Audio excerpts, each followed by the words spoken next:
What's up, everybody? It's Brian here. I hope everybody's having a great week. Welcome to the next episode of Mixed Talk Mondays.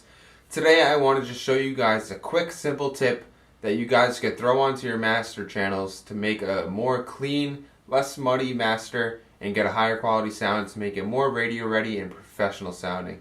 So without further ado, let's save some time, hop onto the screen, and I'll show you guys what I'm talking about. Okay, so here we are on the screen.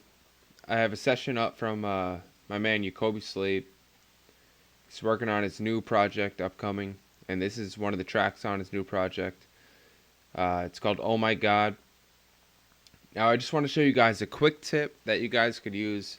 It's a small part of the mastering process, and it's part of the EQ process. I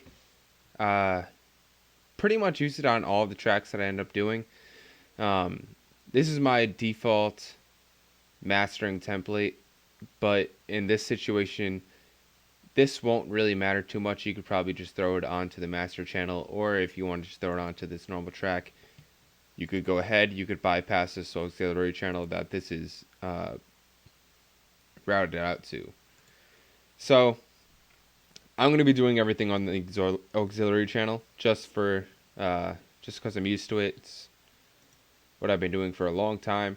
So first thing you want to do, you could pull up an EQ. It could be any EQ, but what I recommend is the linear broadband EQ. It's part of the Waves bundle. The reason I like this EQ is because it doesn't give you any phase issues that you might run into using normal, just part of the mixing process EQs. Normally when you use those kind of EQs, you'll run into different phasing issues, and it'll kind of give you a rougher time down the road when you're finishing your mix and you're listening to it in mono, making sure all the frequencies are there and nothing got canceled out. This tends to stray away from that, and it kind of has it built into the algorithm and gives you a really clean sound. So the first thing you want to do is you want to sweep the frequencies and find the area around. It's going to be around 500 hertz, and you want to cut that. I'm going to play this song for you, a little bit of it. In the middle, we're going to loop the middle of it.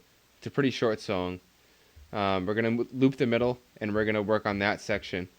I'm just going to play it for you beforehand so you can get an idea of the feel, and then we'll go from there. So let's just take a listen. That shit just wasn't significant. No, what it wasn't. I was wasting time with the simplest. Half them really, I'd be illiterate just to be seen as different. I clutched the gear, I swear to whip. Hit the joint and switch this shit and oh my God.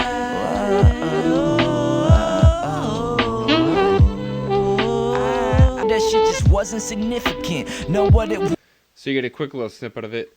Now I'm going to play it, and as I'm playing, I'm going to sweep around 500 hertz, anywhere from 250 to 1K, just that entire range, and you'll notice a frequency that's kind of sounds in the box. You want to point that out, and then once you find that frequency, you want to duck it, maybe somewhere around maybe 2 decibels or so. You could play around with it, whatever sounds clear. So let's do that. That shit just wasn't significant. No, what it wasn't. I was wasting time with the simplest. Half them really, I'd be illiterate just to be seen as different. I clutched the gear, I swear to whip. Hit the joint and switch this shit and oh my God.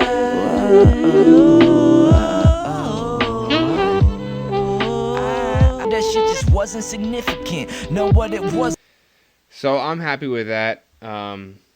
4.1 is a little drastic. I did that on purpose so that way you guys could notice a clear difference, because a lot of times with the mastering process, these things are really subtle until you hear the full before and after with all the compression and the limiting and everything that you might do. So this is the first part of the EQ that I want to show you. The second part is I want to add a little shelf on the high end and boost the high end frequencies.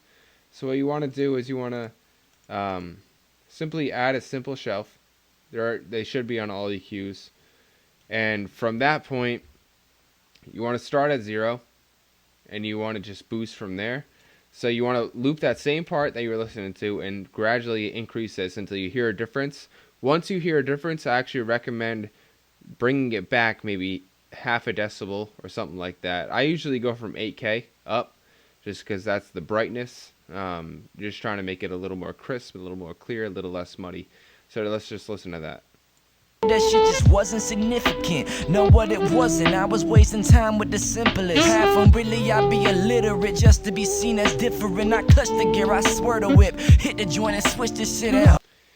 Alright, so you can see in that case, I actually only boosted it at around 7K, only 1.4 decibels. But when you listen to before and after, you actually do hear a noticeable difference. You do have to train your ear a little bit for this, but once you do, you will notice a difference, and it is a little bit clearer. I'm going to start with a bypass, and then I'm going to play with it after. I'm going to unbypass it about halfway through, and then you'll be able to hear the difference, hopefully. If not, try it on your mixes, and then you'll be able to hear it like that. Let's take a listen. Never mentioned an autumn raps, just suspension and after class. So I figured that shit just wasn't significant. No, what it wasn't. I was wasting time with the simplest. Half on really, I'd be illiterate just to be seen as different. I clutched the gear, I swear to whip. Hit the joint and switch this shit out. Oh my God.